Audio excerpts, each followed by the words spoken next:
Or the Vauxhall Belmont. Small saloons have never been very glamorous, but now Mercedes wants to revive this neglected niche with this, the CLA. A car so stylish it might just change the way we think about small saloons. Let's hope so.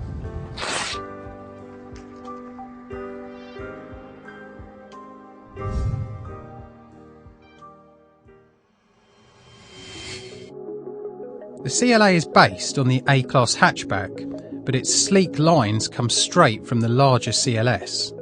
It's one of the most aerodynamic cars on the road, and one of the most eye-catching.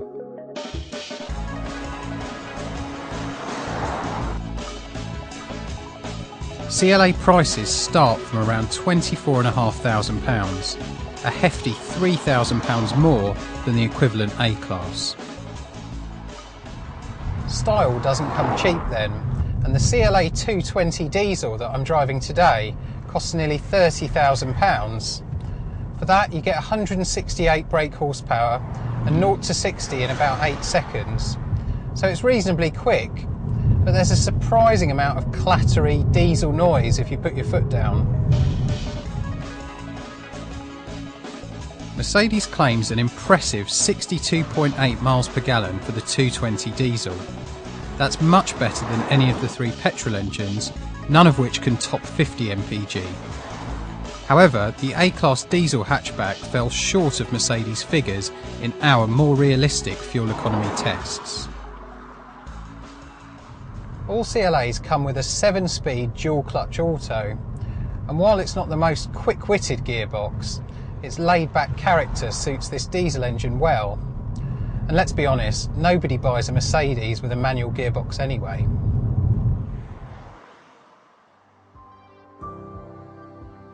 Inside, the CLA feels worthy of its premium price tag. All models come with a media system that allows you to display apps from your phone on the central screen. But the real highlight is all the safety kit. A radar emergency braking system is standard, as is attention assist, which monitors your driving and warns you if you're getting tired. Here in the front, the CLA is fairly comfortable. But climb into the back and you're paying the price for that elegant shape. I'm 5'8" and I've got virtually no extra headroom here. Contrary to what you might expect, the CLA's boot is actually bigger than the A-Class hatchback. But this narrow opening makes it far less practical. You won't be squeezing a chest of drawers in here. Which measures boot space for every car in our test lab. Click the link to find out more about how we test.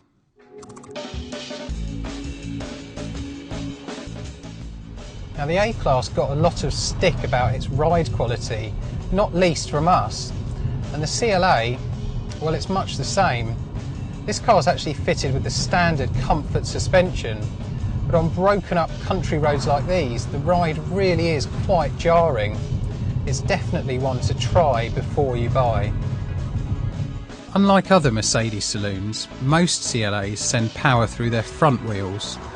The fact that the car is effectively being pulled rather than pushed may not sound like a big deal, but it means less feedback through the steering wheel and less poise when cornering than a regular Mercedes C-Class, let alone a BMW 3 Series.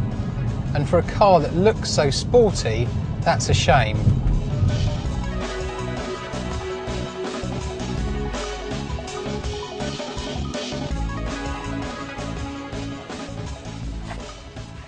The CLA is far from perfect then.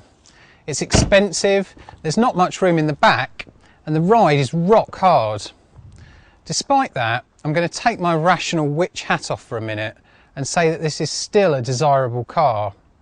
A C-Class at near enough the same price is better, but only a CLA will make your neighbours feel jealous and make you feel special.